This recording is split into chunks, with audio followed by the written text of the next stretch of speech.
swear.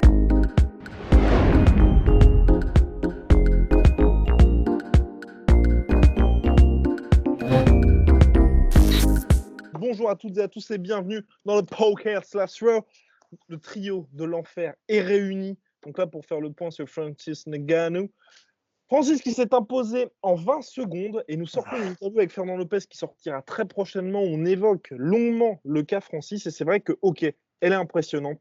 La quatrième par KO au premier round de suite.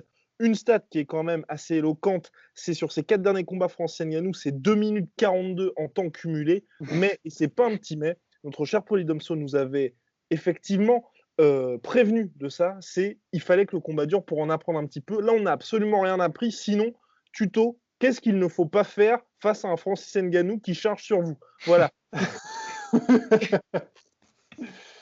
Ouais. Alors, qui s'y colle?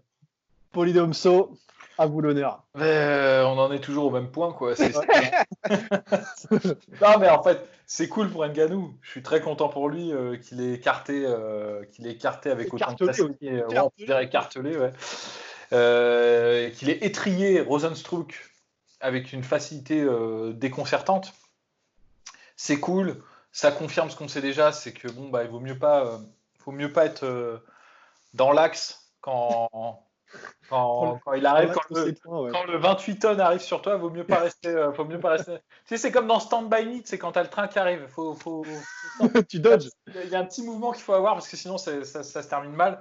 Mais voilà, mais à part ça, je suis désolé, mais je peux pas dire aujourd'hui que Ngannou a amélioré son game. Je peux pas dire qu'il ne l'a pas amélioré non plus. Tu sais, c'est comme le mastermind. Hein. C'est le challenger, quoi. Je sais pas. Il me semble être en excellente condition physique.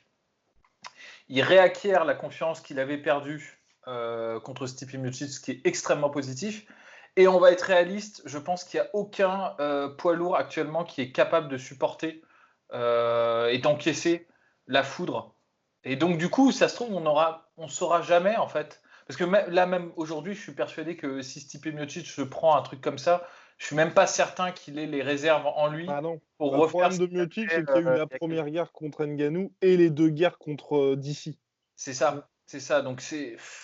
Mais d'ailleurs, c'est la question que je me posais tout à l'heure. Je me disais, mais attends, imaginons là que Ngannou, il continue à faire genre ses 6-7 prochains combats et après il prend sa retraite, il fait exactement pareil.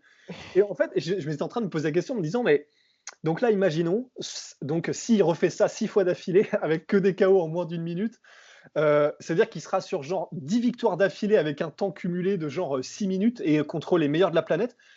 Est-ce que, et alors c'est une question un peu à côté, mais est-ce qu'on pourrait dire que Francis Ngannou est le meilleur combattant de MMA de tous les temps s'il fait ça? Et sachant que du coup, on aura une situation extraordinaire où il a défoncé tout le monde en moins d'une minute et on n'en saura absolument pas, on n'en saura rien sur ses compétences actuelles en tant qu'artiste martial. Ce serait énorme quand même. Je pense qu'il y aura quelqu'un quand même. Mais là, tout de suite. Franchement, là, j'ai pas. À la limite, peut-être d'ici. D'ici, à la limite, il me semble, il pourrait. Parce que bon, Ouais, voilà, mais il prendra sa retraite, quoi. Mais c'est ça le truc. Mais. Non, mais en même temps, il faut être pragmatique. Hein. S'il gagne comme ça. Et qu'il n'y a personne pour lui prouver qu'il a tort de faire comme ça, c'est qu'il a raison de faire comme ça et que du coup, Mais il a raison contre un certain type d'adversaire. Et c'est là aussi toujours la même. Un certain type d'adversaire, c'est 90% des adversaires qui croisent ta route. Quelque part, tu as raison dans l'absolu, hein, j'ai envie de dire. Oui, mais sauf que quand tu te hisses au title shot, parce que pour Francis, je pense qu'aujourd'hui, c'est le titre ou rien. Et je pense qu'il ne veut pas être, on en avait parlé, être considéré comme un Anthony Johnson qui, ok, t'explose tout le monde, mais chaque fois que tu as DC ou un mec qui justement arrive à passer ce premier round des enfers, et bah tu as une inexorable finalement, le gas tank se vide complètement. Et c'est vrai qu'aujourd'hui Anthony Johnson, son héritage entre guillemets, c'est ok pour nous, c'est monstrueux, mais il y a ces 2 title shots où à chaque fois il s'est fait finir en donnant un petit peu mine de rien son dos à DC. Ça, ouais, du coup je te laisse Rust là-dessus. J'allais simplement dire que mais la différence avec Anthony Johnson, je peux pas me l'enlever de ma mémoire. Mais c'est que je pense qu'il y a beaucoup plus de chances que Ngannou ait le titre en poids lourd. Et c'est là, en fait, où je pense qu'il y a une différence au niveau des trajectoires de carrière entre les deux. C'est que je pense que Francis, dans 2-3 combats, ça dépend contre qui, mais du coup, dans 2-3 combats, ça veut dire que ce ne sera pas contre DC, si c'est le cas. DC, je pense pas qu'il a envie de prendre un Ngannou en pleine bourre, là, tout de suite. Il n'a pas du tout envie. Il l'a dit, il veut et pas qui, voilà, qui sommes-nous pour le blâmer? C'est-à-dire que voilà, tu vois la lumière au bout du tunnel, tu vois la fin de ta carrière, tu vois les beaux jours, tu vois. Tu regardes ta femme, tu regardes tes gosses. Exactement, tu vois la femme, les gosses, t'as l'ananas, t'as l'ombrelle, et t'as Francis Ngannou, tu sais, comme dans les films, qui se met comme ça devant. Non. Non. Donc évidemment, non, tu peux pas dire oui à ça. Et en plus, même, bon, je pense que il a plutôt intérêt à prendre quelqu'un de beaucoup plus décoré que Miocic, même pour sa legacy et tout. Donc non, DC n'a aucun intérêt à le faire, et franchement, je serais super étonné qu'il y ait un combat Ngannou DC. Si c'est Miocic, je rejoins à 100% Polydomso et toi, Guillaume, qui l'avait dit, c'est que j'ai du mal à voir Miocic faire la même chose, encaisser autant. Et puis je pense que si c'est Miocic, en plus, Francis, il aura vraiment un game plan différent. Et je pense que cette fois-ci, il fera un petit peu moins d'abordage complètement un peu dégénéré dont parlait Fernand. Donc, le problème, c'est que John Jones, je pense que là, il ne fera pas le poids, mais vraiment le poids. C'est-à-dire que tu peux être le meilleur artiste martial du monde. Là, je pense que contre Francis, en ce moment, si tu es un mec qui monte de light heavyweight, c'est compliqué. Donc, je vois pas qui, en fait. Non, mais bon, déjà, Stipe, c'est déjà. Bon, c'est compliqué parce que en même temps, le premier round, Stipe Miocic Ngannou, il était quand même dur. Dur à retrouver pour Miocic. Même si. Mais en fait, en plus, c'est même pas le premier round, quoi. C'est les premières 3 minutes parce qu'à la fin du premier round, Miocic avait déjà plus ou moins le rythme. Il le met au sol, hein, d'ailleurs. Il finit sur un takedown. Même, il fait des contres aussi en anglaise. Il est quand même. Parce qu'on a. Les gens font du révisionnisme avec ce match. Ça me fait assez marrer, quoi. Parce que c'est. À écouter les gens, c'est. Ngannou qui ponce Miocic pendant un round debout et ensuite Miocic qui installe sa lutte. Mais même debout, Miocic, il a. Comment le dire poliment, mais il a éduqué Ngannou sur les 5 rounds, quoi. Je suis désolé, son anglaise était beaucoup plus propre, plus efficace, même l'utilisation des low kicks. À partir du moment où il avait installé le match à distance et qu'il gardait tout le temps Ngannou dans l'hésitation, il avait 1-2 coups d'avance sur lui. Ce qui n'empêche pas Ngannou, le fait est qu'il ait des qualités physiques extraordinaires, il peut même, malgré un écart technique évident, connecter, et quand il connecte, généralement, c'est suffisant. C'est toujours ça le problème. Et là, même le combat là, contre Rozenstruik, on est d'accord, le KO est cool, mais l'agression, bon, Exactement. Et il est menton au vent, il avance il s'en prend deux. Hein. Et le plus dangereux de la planète. Non, mais ça passe parce que c'est Ngannou et parce que c'est et donc il aurait tort de faire autre. Il n'a pas besoin de faire autrement, en fait. C'est ça qui est terrible, tu vois. Et quelque part, il rejoint, mutatis mutandis, hein, évidemment, mais il rejoint un peu Deontay Wilder, quoi. Tu peux dire ce que tu veux, tu peux dire ouais, la technique est pas propre, il a le menton à la fenêtre et tout. Enfin, à partir du moment où le mec il met KO des gens. En 20 secondes. Ouais. En 20 secondes, tu peux dire ce que tu veux. Ça fait un peu, tu sais, ça fait un peu une excuse de mauvais perdant. Genre, ah ouais, il gagne, mais n'empêche, la technique, elle est pas top. Tu vois, non, mais on s'en fout, tu vois, genre, on s'en fout. Tant qu'il n'y a pas un mur en face de lui. Mais est-ce que pour toi, c'est parce que là, bien évidemment, là, on est obligé de se lancer dans le jeu des hypothèses. Est-ce que c'est parce que tout simplement, on n'a pas vu encore Ngannou face à un mec contre Miocic? Parce que c'est vrai que Deontay Wilder, on a toujours dit, il fait ça, mais il était invaincu, il battait toujours tout le monde. Là, Ngannou, il a déjà eu un petit peu ce rappel à l'ordre de ta méthode ne marche pas contre tout le monde. Est-ce que tu penses que toi, aujourd'hui, là, ce qu'on a vu contre Jairzinho Rozenstruik, c'est tout simplement, il s'est dit, je vais faire ça, je sais que ça va marcher, et c'est vrai que l'avancée, techniquement, c'était pas propre du tout, mais les résultats sont là, et c'est parce que c'était Jairzinho. Et derrière, là, il a fait le taf pour que quand il va se retrouver contre, justement, un Stipe Miocic, un DC, et puis même si le combat avait duré éventuellement contre notre cher Curtis Blade, il aurait eu les armes nécessaires pour pouvoir lutter. Je sais pas. Et personne ne sait, là. Je sais vraiment pas. Le truc, c'est que même dans les derniers rounds contre Miocic, il y a toujours eu des moments où il touchait peut-être une fois et quand il touchait, le troisième notamment. C'était la tour branlante, quoi. C'est vraiment ça. Enfin, et le truc, c'est que la catégorie heavyweight, elle est relativement pauvre. Et là, actuellement, il a le bon timing. Ça aurait été une autre époque, ça aurait peut-être été différent, tu vois. Je pense à une époque, enfin, il y avait des mecs qui étaient, je sais pas, par exemple, j'aurais bien aimé le voir contre un Prime Mark Hunt pour voir ce que ça donne, ou même un Prime Carwin, ou un Prime Dos Santos, ou un Prime Minotauro qui prenait la foudre, mais qui revenait toujours, quoi. C'est juste que là, actuellement, il est dans la meilleure fenêtre d'opportunité où il y a pas grand monde qui soit solide et bon techniquement pour faire face. Parce qu'il y en a des mecs solides, hein. Par exemple, je pense à un mec comme Blagoy Ivanov et tout, mais ils sont pas au même stade, quoi. Je veux dire, ils sont pas au même niveau même. Et le mec qui est solide et technique, il est je vais pas dire en déclin, mais il rajeunit pas en tout cas. Donc c'est compliqué, c'est compliqué. Le seul éventuellement qui a peut-être les cartes en main actuellement, c'est Curtis Blade, mais Curtis Blade, il a déjà perdu 2 fois contre lui et en plus, il perd ses moyens quand il l'affronte. Donc, moi, je pense que l'avenir est radieux pour Ngannou. On peut s'en féliciter, on peut être très content pour lui. C'est cool. Maintenant, franchement, s'il est champion, ce sera pas volé non plus, quoi. C'est comme ça. Là, il a nettoyé le bordel, de toute façon. Ouais. Donc, il y a peut-être le fameux combat qui, là, apparemment, c'est ce qui se préparerait. Donc, ce serait bien sûr, dans quelques temps, c'est le combat contre Cyril Gane.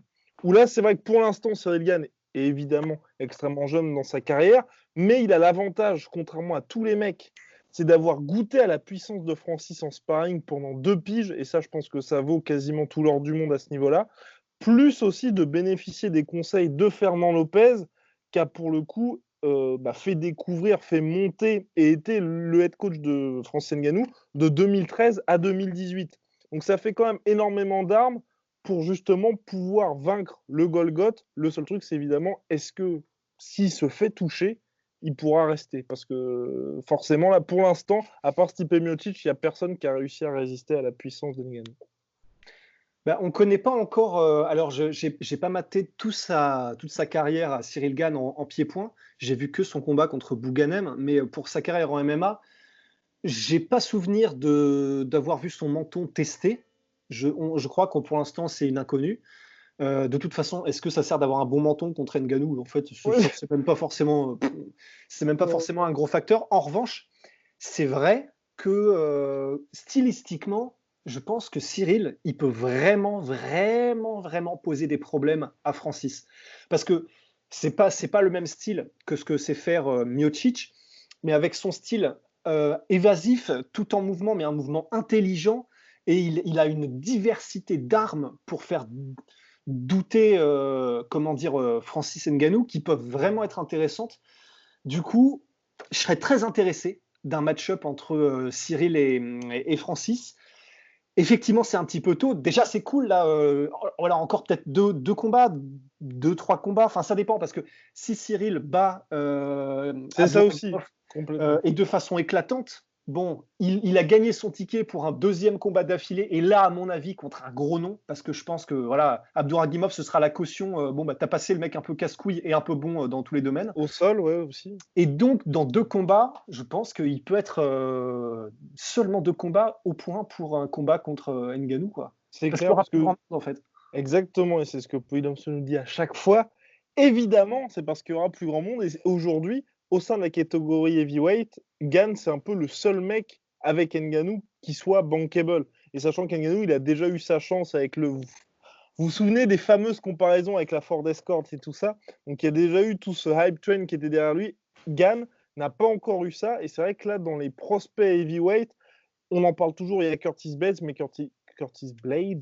mais il s'est fait battre par 2 fois contre Ngannou. Mais c'est vrai que pour le coup, un Curtis Blades gagne déjà, serait compliqué, mais je pense pas que l'UFC va faire ça, parce que c'est hyper dangereux pour eux. Ouais, puis stylistiquement, je crois qu'on en avait déjà parlé, mais pour Cyril, c'est le pire possible, un mec comme Curtis Blades. De toute façon, Curtis Blades, en soi, c'est le pire pour beaucoup. Sauf Ngannou, quoi. Ouais, c'est ça. Donc, non, compliqué, hein, compliqué. Mais effectivement, je te rejoins, je pense qu'effectivement, l'UFC s'y trompe pas. Elle est au courant que, évidemment qu'elle est au courant, que c'est en France. Il y a un bon mec là qui. Ouais. Ils ont le pif, tu vois. Ils savent que voilà, c'est probablement la poule aux œufs d'or pour la France pour les années qui arrivent. Il parle bien, il est charismatique, il est beau gosse et il est efficace et il combat bien. Voilà, Pourquoi parlez-vous de Polydomso, mon cher? Donc voilà, c'est parfait. Cyril Gane, c'est parfait. Mais donc effectivement, il y a moyen qu'il ait un parcours aménagé, comme disent les écoles de commerce, pour ne pas se faire probablement trop chauffer les oreilles par un gros lutteur de la trempe de Curtis Blade. Sans transition, on va s'intéresser au Common Event, messieurs. Finalement, demain, nous parlerons, je pense, de Geji Habib, un way too early preview, parce que je pense que les gens sont intéressés par cela. Common Event, le Triple C qui a conservé sa ceinture en s'imposant par TKO. Notre cher Dominique Cruz, toujours si fair play, qui a commencé à dire que l'arbitre était alcoolisé et sentait, je crois, la cigarette, si je ne m'abuse. Ouais, il a dit ça. Non, il a dit ça. Bon, ok, déjà les gars, au niveau de l'arrêt de l'arbitre, on a reçu pas mal de messages là-dessus. Qu'en avez-vous pensé? Bon, pour ma part, c'est vrai que, ok, Dominique Cruz n'est pas mort. Dominique Cruz, ça faisait plus de 3 pitchs qu'il n'avait pas combattu. Et il se relevait, on peut le dire. Mais est-ce que pour autant, si le combat avait duré, il aurait réussi à récupérer toutes ses... Le truc qui est problématique, c'était que c'était juste avant la fin du deuxième round. Il aurait eu la minute de repos pour récupérer. Et en plus, on a vu dans le combat qui a suivi, Justin Gaethje, il a fait un knockdown juste avant la fin d'un round et il a pu récupérer et se relancer. Après, il prenait quand même sévèrement la sauce. Ouais, faut complètement. pas se mentir. Le knockdown qu'il mange, c'est sur un coup de genou qui est parfaitement timé.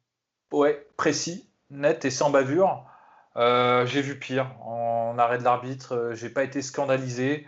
Au-delà de ça, je trouve que en plus de ça, Cerudo, le match ne pouvait qu'aller en s'améliorant pour lui. Donc c'était reculer l'échéance, à mon sens. Mais c'est surtout ça en fait, c'est qu'il y avait vraiment. Déjà, c'est vraiment intéressant et c'est cool ce qu'a fait Cerudo, c'est qu'il a eu à un moment donné un changement de style de combat où il était beaucoup plus jambes resserrées, buste vers l'avant, et il a changé à un moment donné pour devenir plus stance de karatéka, les jambes plus larges, beaucoup plus mobiles. Et là, sur ce combat-là, c'est assez cool, c'est assez stylé. Il a décidé de revenir à une posture un peu plus classique pour vraiment pouvoir capitaliser sur les low kicks. Et c'est vraiment stylé, c'est intéressant et ça a marché du tonnerre. Et c'est vrai que c'est le genre de truc où tu te dis ah bah oui, tout le monde aurait dû le faire. Forcément, c'est facile en fait de battre Dominique Cruz. Il suffit juste de mettre des low kicks quand il arrive, quand il fait ses faux trucs. Évidemment, c'est pas aussi simple, mais c'est que vraiment kudos d'avoir choisi ce game plan, de l'avoir exécuté à la perfection. Et en fait, je suis d'accord avec Polydome sur le truc, c'est que là, alors l'arrêt de l'arbitre, on peut le discuter, mais je vois pas par quel miracle Cruz aurait pu finir Cerudo, parce que debout, vraiment, je pense que Cerudo ne le respectait pas. Debout, à aucun moment, je n'ai vu personnellement, vous me direz, Cruz toucher Cerudo et tu as vraiment l'impression qu'il y a un impact. Il y a eu le petit jab, justement, avant le knockdown. Moi, c'est pour ça qu'il y a un côté problématique et on va peut-être nous tacler. Mais sinon, je suis d'accord avec toi.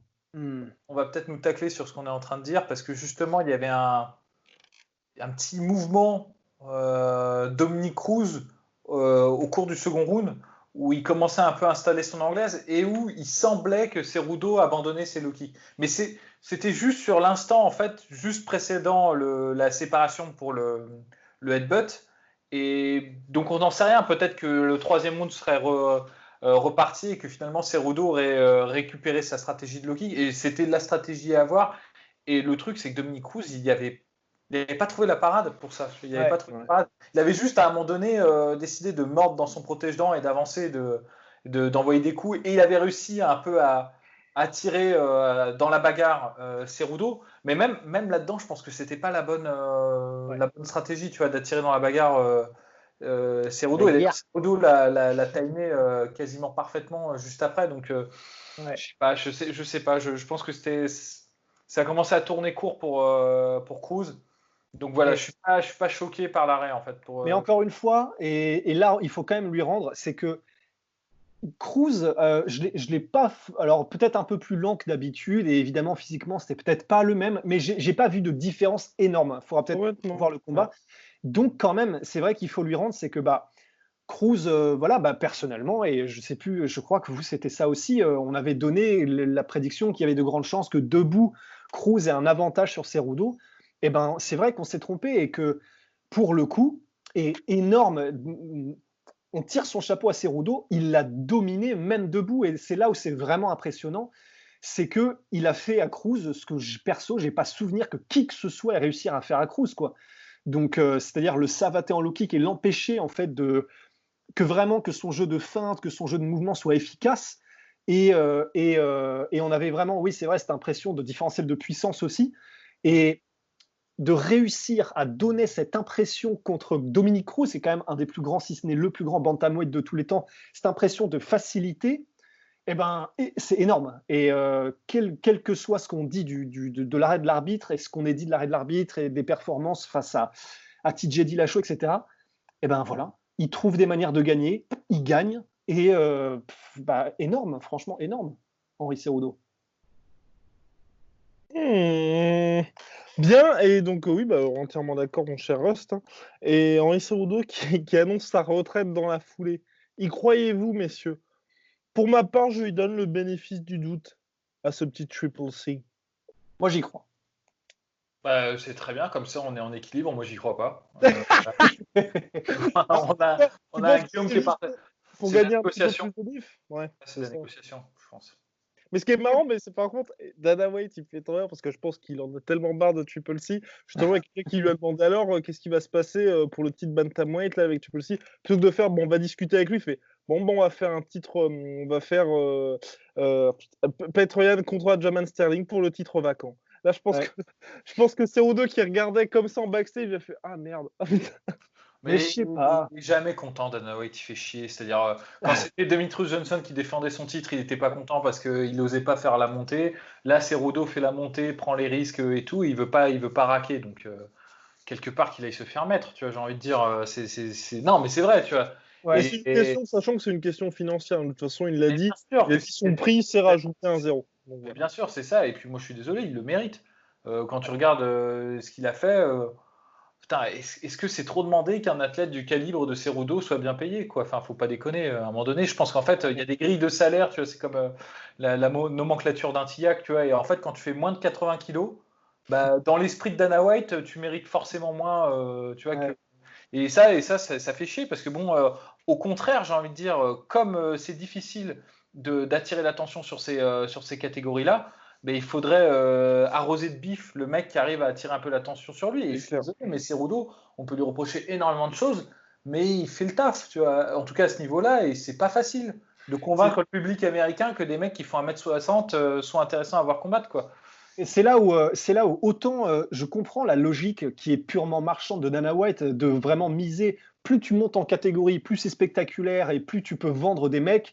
Et effectivement, peut-être, c'est un peu comme les joueurs de foot. C'est vrai qu'il y en a qui sont payés des millions de plus que d'autres parce qu'ils rapportent aussi plus en termes de viewers, en termes de public, etc.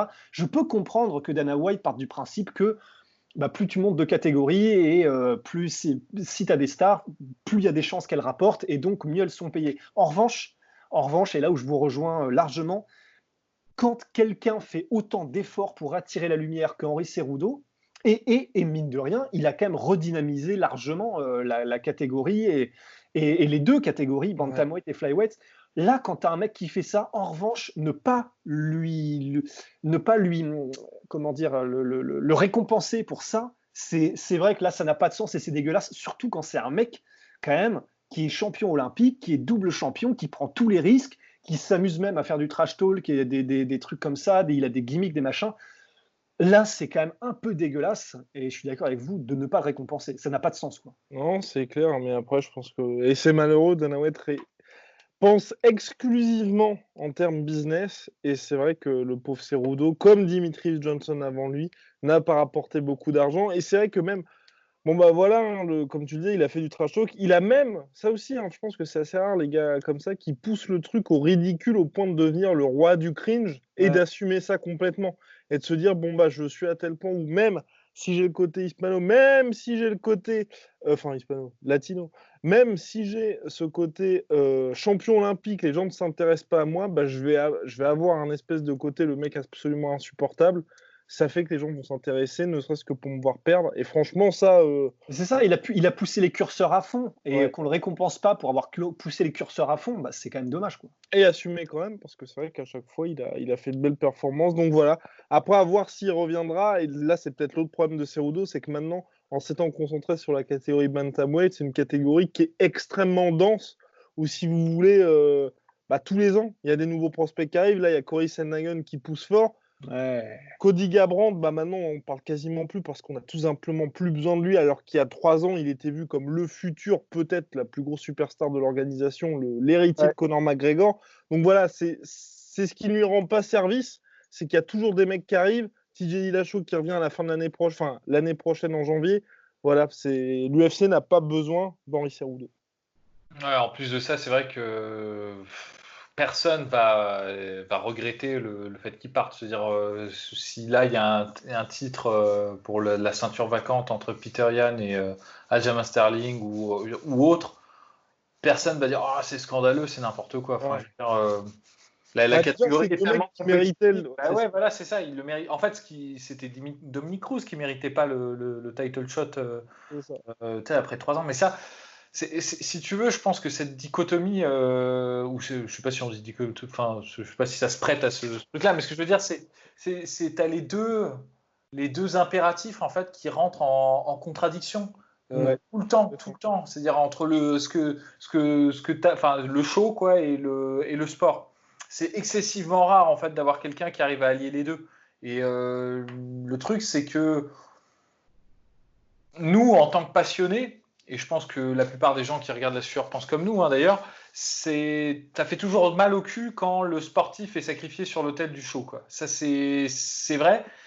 En même temps, ainsi va le monde, quoi, j'ai envie de dire, mais bon, quelque part, c'est regrettable quand même. Et là, on arrive à un stade, en fait, dans cette catégorie où, de toute façon, j'ai l'impression que, il faut qu'on admette que, qu'on n'arrivera pas en fait, parce que j'ai du mal à imaginer le public américain bandé pour ces catégories-là. Tu vois. Ouais, mais justement, imaginons, et en plus c'est quelqu'un qui te tient à cœur, Polydomso, imaginons, je pense que ça peut tenir aussi à la personnalité, parce que même si, comment dire, DJ a une personnalité délectable, hein, délicieuse, et que, comment dire, Henry Cerudo, pareil, hein, il est intéressant, il est marrant, etc.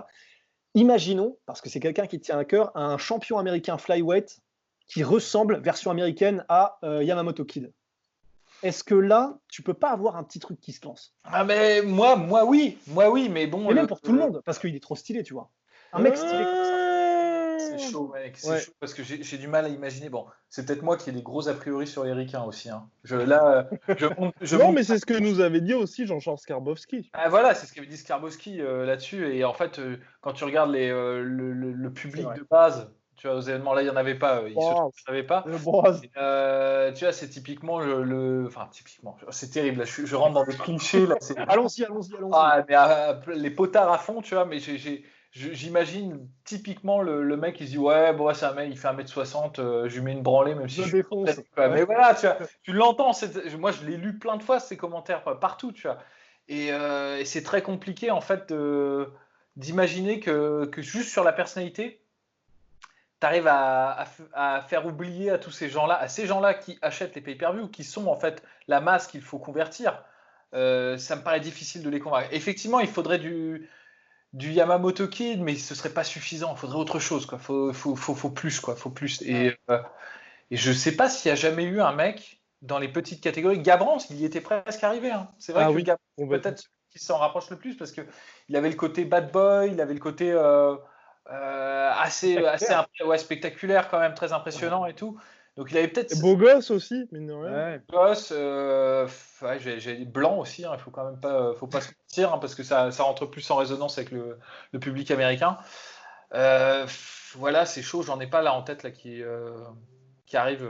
Tu vois, Mais c'est vrai que ouais, Garbrandt, s'il avait gagné et s'il avait confirmé après Cruz, je pense qu'effectivement, on avait quelqu'un.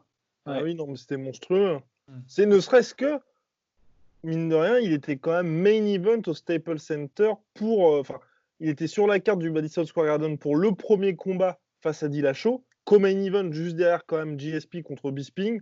Là, clairement, il n'y a pas beaucoup de combats qui peuvent se hisser à ce niveau-là. Et ensuite, à l'UFC 227 lors de la revanche, main event au Staples Center de Los Angeles, avec justement, et c'est là qu'on s'était tous dit quand même, il manque un peu de respect, et c'est là qu'il y avait la revanche Cerudo-Dimitrius Johnson qui était co-main.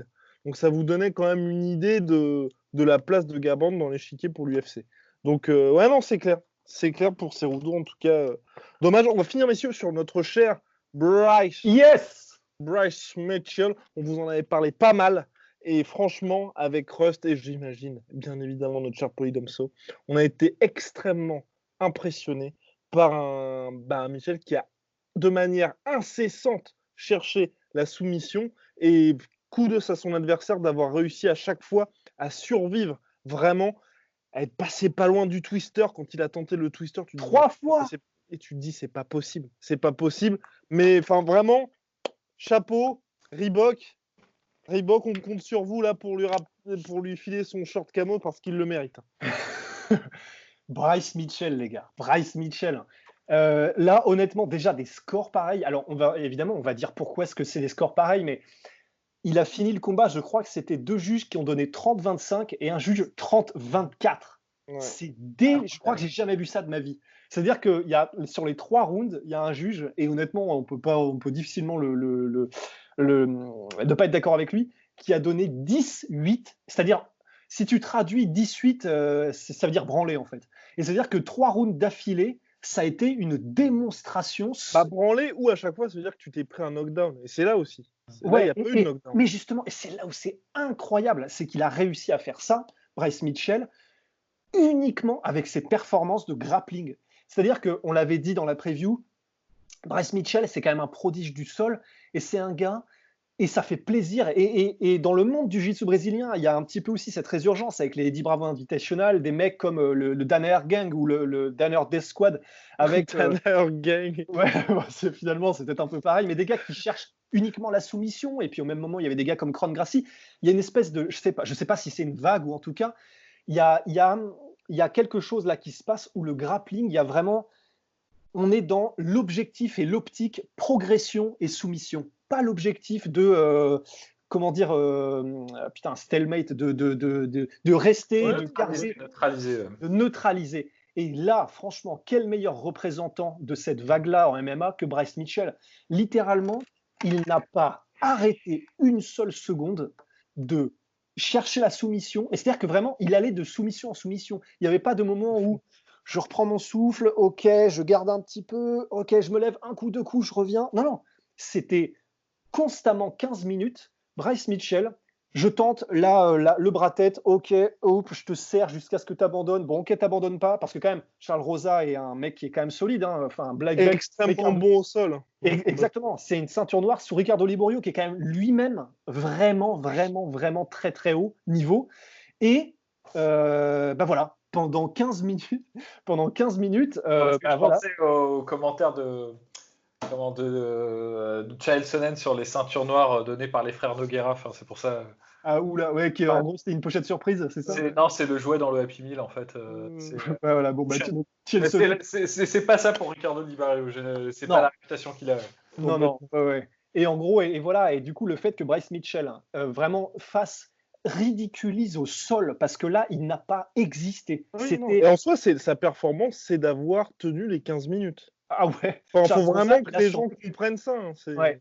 Et qu'un gars de 25 ans, un gars de 25 ans, parce qu'on a le âge, ou presque, fasse ce genre de performance, c'est complètement délirant. Franchement, personnellement, en tout cas, vous allez me dire si vous êtes d'accord, pour ce genre de performance et de démonstration en grappling, j'ai jamais vu ça. De la pure technique, j'ai jamais vu ça. Les jaccarés, les mecs comme ça, il y a le muscle aussi. Bien sûr, il y a le muscle qui joue, mais là, disons quelqu'un qui fasse un tel récital et avec une telle agressivité au sol pendant 15 minutes, j'ai jamais vu ça de ma vie. On peut lui reprocher peut-être de ne pas avoir terminé, mais encore une fois, c'est Charles Rosa, c'est pas n'importe qui. Oui. Donc, voilà, dites-moi si vous avez Et souvenir. pas terminer après un combat aussi plaisant, c'est comme le dernier combat de Cyril Gane contre Tanner Bowser, où certes, voilà, il n'y a pas le chaos, mais une fois que tu as vu ce combat-là, tu ne peux qu'être fan de ce type de combattant. Ah, puis moi, je trouve que ça parle plus, en fait, ce genre de performance, où c'est beaucoup plus dur de dominer totalement quelqu'un pendant 15 minutes que de l'éteindre sur un contre ou de le soumettre parce qu'il a fait une erreur. Là, en fait, il a eu quelqu'un qui n'a pas fait de graves erreurs, qui a peut-être manqué, qui a été timide, je trouve. Franchement, parce que justement, le truc, c'est qu'il a une telle confiance en lui, Bryce Mitchell, qu'il peut se permettre d'agresser constamment les gens. C'est pas pour rien que les gens n'agressent pas en fait en jiu-jitsu, c'est parce que quand tu commences à agresser, que tu amorces une soumission, tu es fragile en fait et tu laisses la possibilité pour l'adversaire de se replacer, de te swiper ou de remettre sa garde. Parce que tu es obligé de t'ouvrir, quoi. C'est ça. Et du coup, en fait, dans la stratégie du MMA, c'est plus avantageux quand tu as ton takedown d'attendre les 3 minutes comme ça parce que tu es en domination et tu sais que les juges, ils pannent rien à rien et donc du coup, ils vont te mettre vainqueur sur le round. Bryce Mitchell fait pas ça et Charles Rosa, il n'a pas su en fait attendre le moment, comment exploser quand Bryce Mitchell faisait ses tentatives de soumission et ça en dit long, c'est-à-dire qu'à mon avis Charles Rosa devait se dire putain, si je me plante je suis mort, donc il était concentré uniquement sur sa survie et donc du coup ça en dit long sur le niveau actuel de Bryce Mitchell, qu'il arrive à intimider un vétéran comme ça. C'est assez impressionnant et moi je pense que c'est test passé haut la main et c'est cool de le voir longtemps. Je préfère ce genre de performance avec un prospect que la typique l'exemple que j'utilise tout le temps chez les light heavyweight, Ozdemir qui a mis KO 3 personnes dans deux personnes je crois ou 3 personnes en moins de 1 minute et bon là tu te dis ok mais j'apprends rien quoi, je sais rien. Là Bryce Mitchell c'est clair que c'était un récital. Effectivement, et je pense que c'est important aussi de souligner le fait que Charles Rosa était dans une optique et une mentalité de survie, parce que c'est Joe Rogan qui disait en gros, qui n'est pour le coup pas n'importe qui non plus, en JJB, c'est quand même ceinture noire sous Jean-Jacques Machado, et c'est vraiment pas mal quoi. Et Joe Rogan disait, le truc c'est que c'est extrêmement compliqué de soumettre quelqu'un qui est uniquement dans une optique de défense. C'est extrêmement compliqué. Donc, encore une fois, et parce que c'est ce que vient de dire Poinozzo, c'est parce que Charles Rosa a fait ce choix de ne rien tenter autre que juste survivre, que donc, voilà, il n'a pas laissé un seul centimètre, et en plus, même en ne laissant pas un seul centimètre à Bryce Mitchell, il s'est quand même pris 45 tentatives de twister, je crois que c'était 3, et c'est quand même énorme en 15 minutes, des twisters, quoi. Et je sais pas combien de tentatives de bras-tête. Donc voilà, même en survie, c'était survie, mais tu sais, c'est vraiment, voilà, t'es vraiment sur le fil du rasoir, quoi. Bien, formidable messieurs, on se retrouve demain pour la suite de la carte, #teasing, et puis bien évidemment la suite pour notre cher Justin Gaethje, parce que là c'est un sacré morceau qui l'attend. Big shout out to my sweet protein, moins 38% avec le code LASFEUR. Mon cher Polydomso, mon cher Rusty Business, à très vite. Swear.